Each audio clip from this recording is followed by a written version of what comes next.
அஸ்ஸலாமு அலைக்கும் வரஹ்மத்துல்லாஹி வபரகாத்துஹு. எல்லாம் எப்படி இருக்கீங்க? நல்லா இருக்கீங்களா? இன்றைக்கி வந்து எலெக்ஷனுடைய எண்ணக்கூடிய நாளாக இருக்குது. அதுக்கு முன்னாடி 2 விஷயத்தை நான் இங்கே சொல்லலாம்னு இருக்கிறேன். இப்போ இதனால் வந்து இந்த விஜய் ரசிகர்கள் ஓட்டு போட்டாங்கல்ல, தற்கூரின்னு சொல்லிக்கிட்டே இருந்தாங்க. அதை கேட்டு தான் நம்மளும் என்ன செஞ்சோம், நம்ம தற்கூரி கூட்டம்னு சொல்லிக்கிட்டு இருந்தோம். ஆனால் பார்க்கும்போது தான் அந்த இது தெரியுது, அவங்க உண்மையிலே தற்கூரி தான் அப்படின்ட்டு. ஏன் சொல்கிறேன் அப்படின்னா, சமீபத்தில் வந்து 2 நிகழ்வுகளை நான் பார்த்தேன், 2 சம்பவங்களை.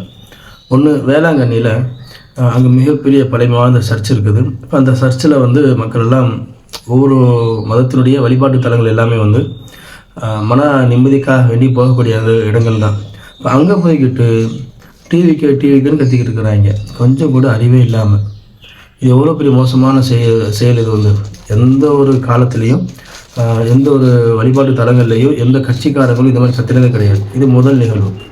2வது, கொஞ்சம் கூட அடிப்படை நாகரீகம் இல்லாமல், அறிவே இல்லாமல், நம்ம தமிழ்நாட்டுடைய சிஎம் போகிறாங்க, கொடைக்கானலுக்கு போகிறாங்க ஓய்வுக்காக வேண்டி. அங்கே போய் நின்றுக்கிட்டு அவர் போகிறாங்க, டிவிக்குன்னு கத்திக்கிட்டு இருக்கிறாங்க.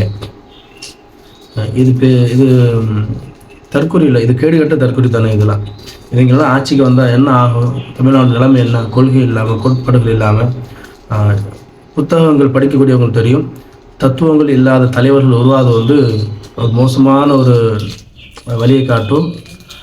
இளைஞர்களை வந்து பாதாளத்தாலே கொண்டு போய் சேர்த்துடும். அதனால் கொள்கையோடு யார் இருக்கிறாங்களோ அவங்கள நம்ம ஆதரிக்கிறது நல்ல விஷயங்கள் நினைக்கிறேன். கண்டிப்பாக இன்றைக்கி டிஎம்கே ஜெயிக்கணும்.